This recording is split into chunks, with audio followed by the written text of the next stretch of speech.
your nation, your province, your southern Alberta. From the heart of Lethbridge, it's Bridge City News Weekend Edition with Jeanette Roche.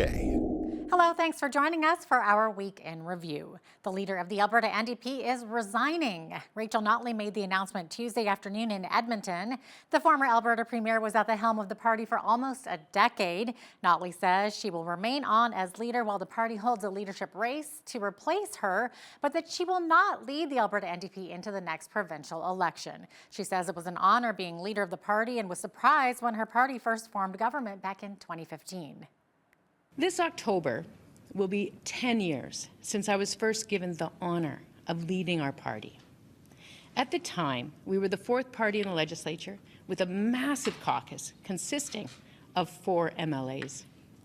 Less than 7 months later, we had a caucus of 54 MLAs and Alberta's first NDP government.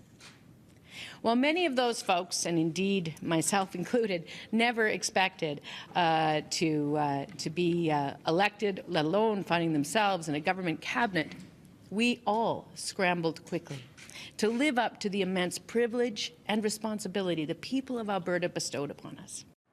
The announcement ends months of speculation about how long Notley would remain at the helm following 2 failed elections. As for continuing on as an MLA, she has not ruled that out, saying she may run again in Edmonton Strathcona. The next Alberta election is slated for 2027. We'll have further discussion about Notley's departure and who might replace her coming up later in our show.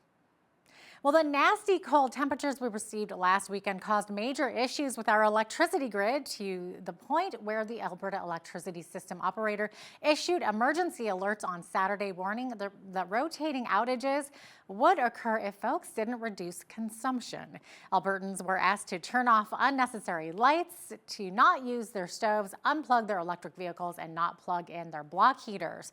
Spokesperson Leaf Solid says consumption dropped by 100 megawatts within seconds of people receiving the alerts on their phones, and demand declined another 100 megawatts within a few more minutes. We ended up avoiding rolling blackouts thanks to Saskatchewan helping us out. Alberta's Utilities Minister Nathan Neudorf joined Hal Roberts from Edmonton to talk about what transpired last Saturday. Now, Nathan, Albertans were asked to turn off the lights and unplug, yet we saw many images on social media of skyscrapers in both Calgary and Edmonton all lit up on a Saturday night. That's something that we continue to work on. We did put out our request broadly to everyone, and we are working with businesses and commercial entities. Obviously, there could be multiple ownership, there could be emergency lighting, different things like that that are wired into those buildings. It's identified as an area needing improvement, and we've reached out to as many as we can to ask for their additional cooperation should we ever face that same situation again. So can you really explain how it came to be that Saskatchewan came to our rescue? Well, Saskatchewan has a little bit additional resources at their disposal in terms of coal-fired and natural gas-fired generation. And they were able to maximize what they could send us for that time frame, and we're very, very grateful to them. Unfortunately, our system right now only has a very small intertie with Saskatchewan, and 153 megawatts is the full and maximum value that we can put through that line. This is something that we're identifying through our internal inquiries, and we look forward to rectifying that in the future. You know, many people would argue this is a prime example of why we should not put all of our eggs in the renewable energy basket, relying solely on wind power and solar power, and that natural gas and coal-generated electricity is still needed. Now, that's a point that Saskatchewan Premier Scott Moe recently brought up. Absolutely.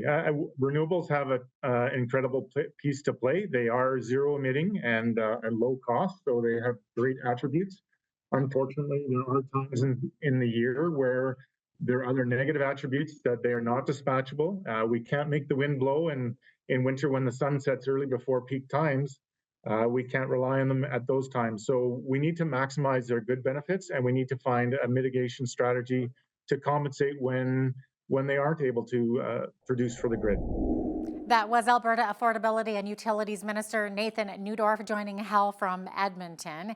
And by the way, Alberta's opposition NDP says Minister Neudorf needs to take action on increasing grid reliability following those 4 grid alerts last weekend. Coming up next, as the cold winter months have arrived, so too have more of the federal carbon tax bills. We'll be right back. On average, I did the calculation, that will then cost the average Alberta family over $400 per winter just on home heating for natural gas.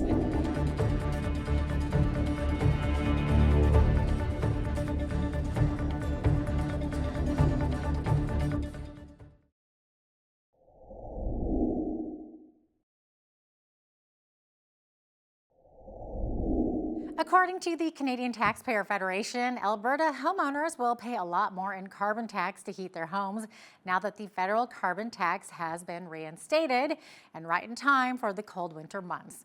Right now, many families are just hoping the power stays on following our recent grid emergency.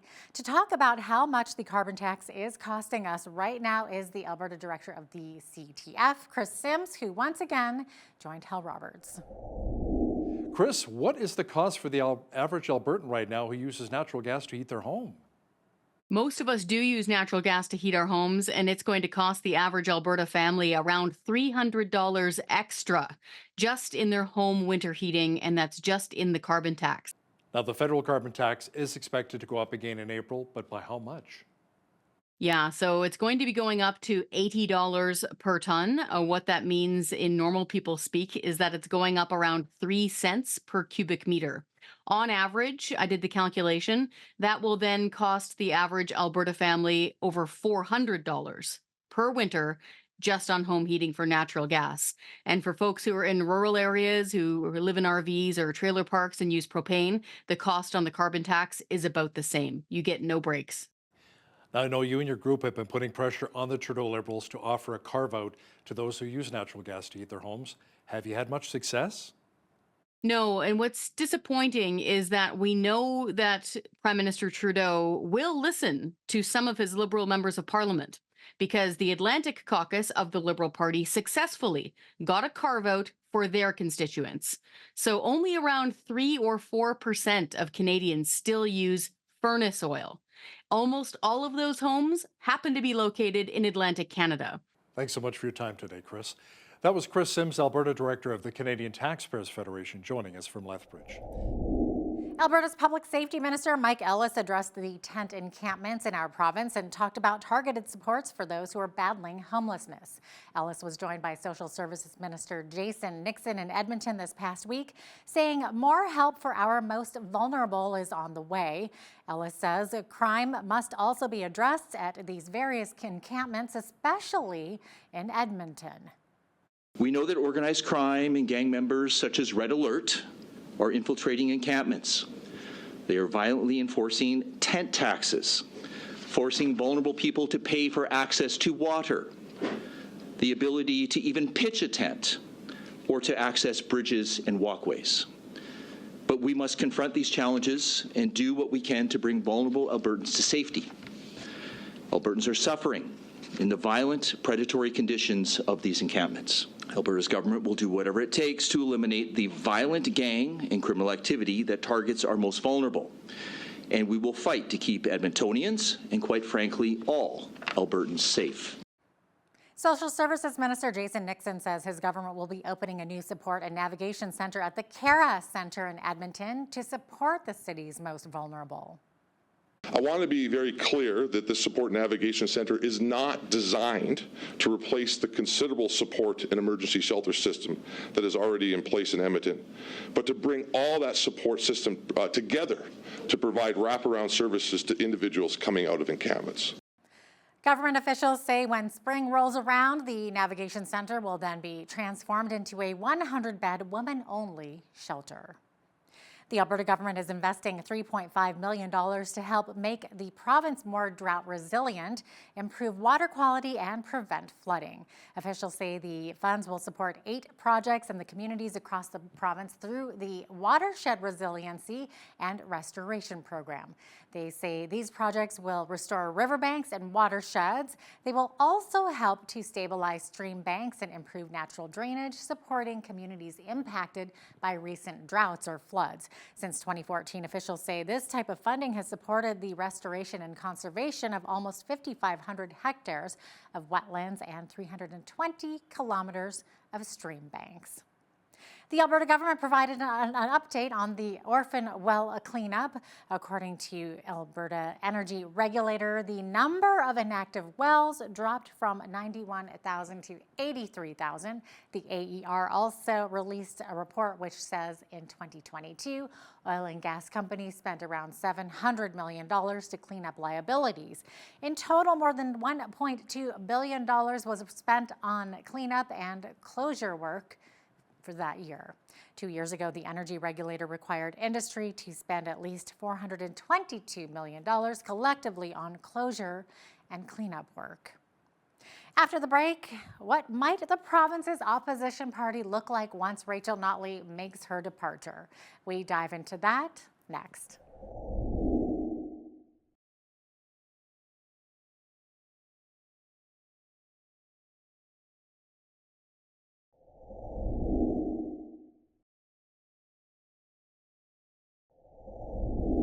Welcome back. Our legislative reporter and the Alberta correspondent with the National Post, Tyler Dawson, discusses what the Alberta NDP might look like once Rachel Notley leaves her leadership role behind.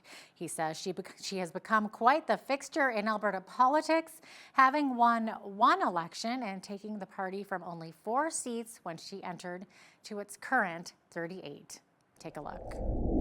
At the time that she became the leader of the New Democrats in 2014, the debate was, how conservative do you want your government to be? Do you want the Progressive Conservatives or the Wild Rose? The Liberals were still around, the Alberta Party was still around, but the NDP at that time had only 4 seats in the legislature.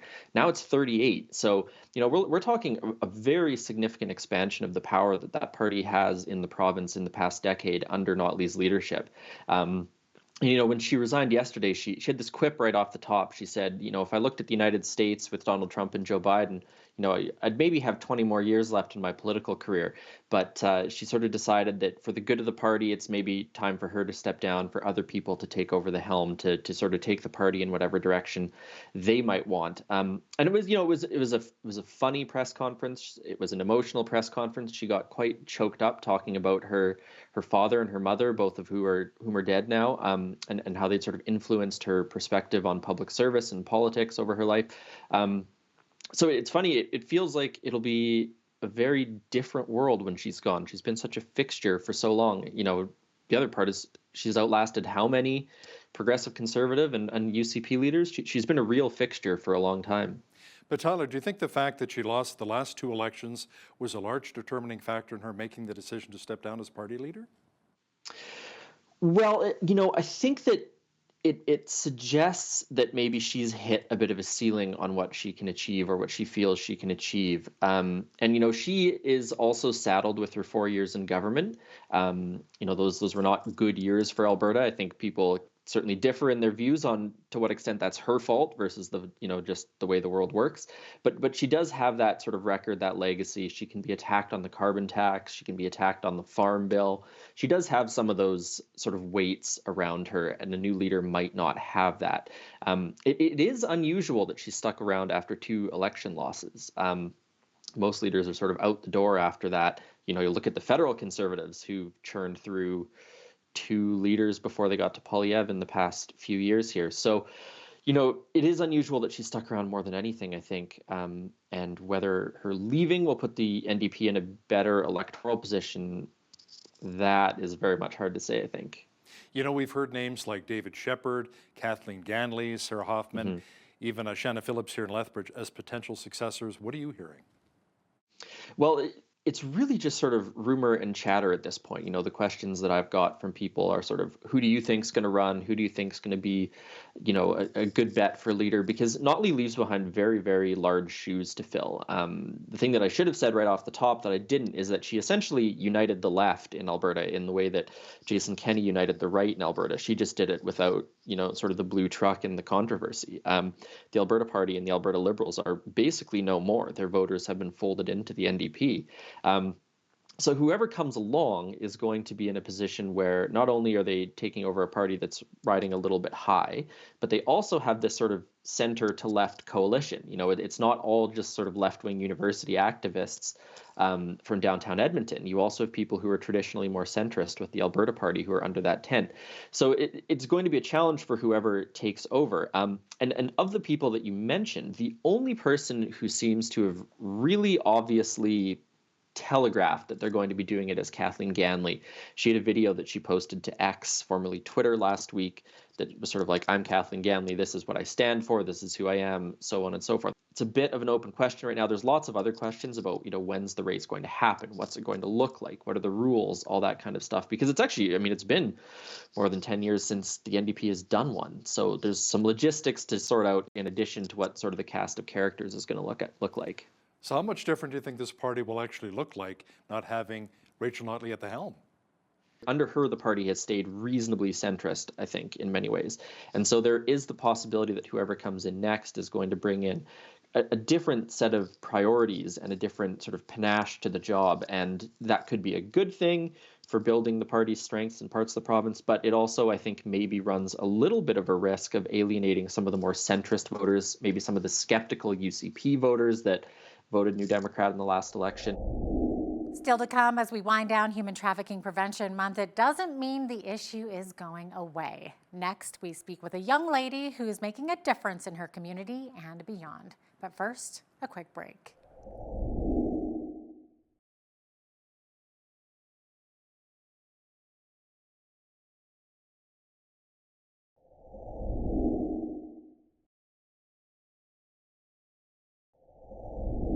Welcome back. January is Human Trafficking Prevention Month, and issues like homelessness and human trafficking have never been more evident than they are today.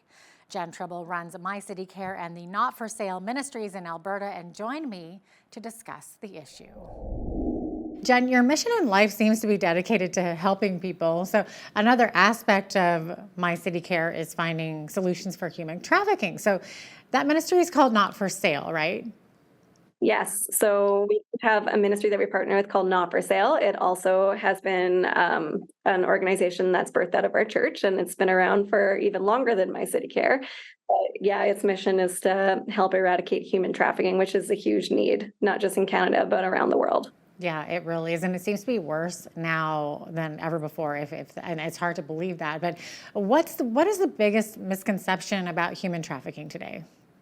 I think one of the biggest misconceptions we see is that a lot of people think that it is just overseas and that it doesn't happen in your own backyard, when we see the effects of that even daily in our office here in Lethbridge. And so we see a lot of people that are coming in that are accessing services that also might be in situations that are difficult for them to bring forward or discuss. And so part of our job is to build relationships with them through our office and just make it a safe place where they can connect with people. Mm-hmm. So you're saying it happens like right here in these smaller communities. Can you maybe share any personal stories that have come out of working to free these children and these women? I would say, when it comes to in Canada and stuff, a lot of the situations are very interwoven. So they're very complex situations. They're not like they're going to come in and express that they're in a situation like that. A lot of the times the people that come through the doors are dealing with multiple things, such as poverty and addictions and homelessness. And so they're very vulnerable in those situations. And sometimes because of the nature of it and the manipulation and deception that goes into that, they don't necessarily recognize that could be a situation that they're in.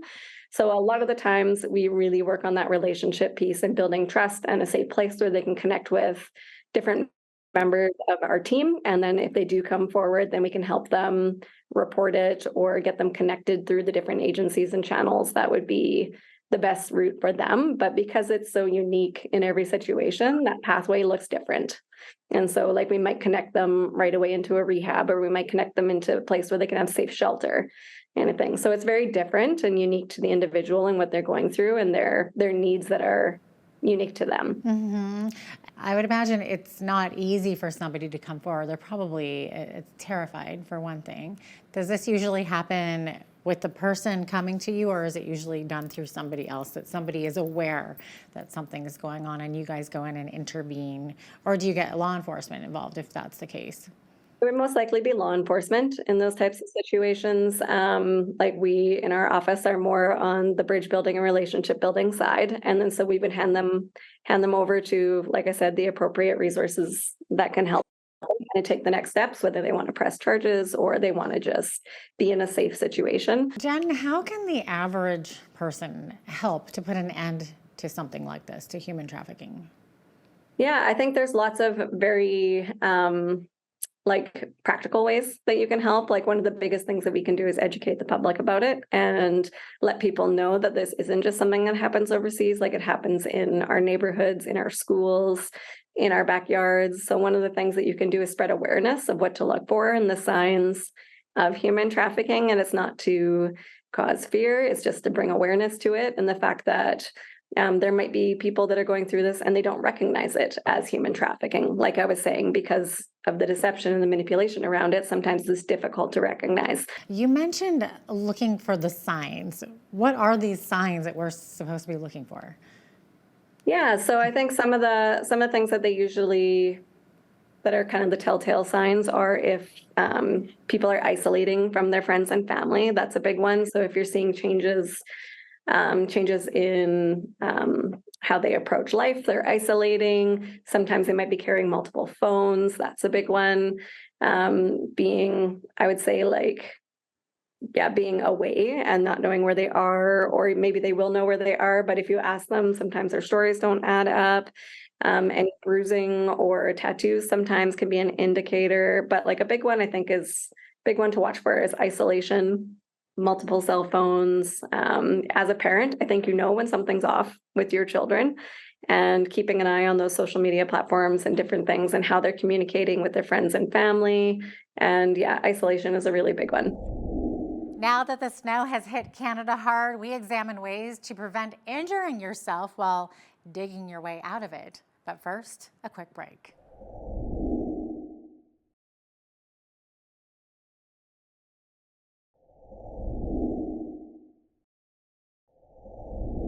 Welcome back. Well, hundreds of community members made their way to the Coast Hotel in Lethbridge Thursday morning to hear the mayoral State of the City address.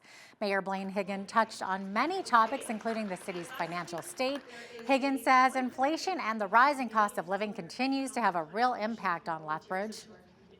We got to really tighten the purse string, for sure. There's many projects with inflation, everything is going the way that it is. We definitely have to tighten down and on spending and look for more efficient ways to do business. And so, yeah, it's tough coming out of COVID and with the different changes and stuff that have happened and the interest rates, but we'll try to do our best with what we've got. This is the time of year when you need to take extra care when shoveling yourself out of the heavy snow that's been falling across the country. 2 people in Renfrew County, Ontario, died after going into cardiac arrest while shoveling snow following last weekend's winter storm.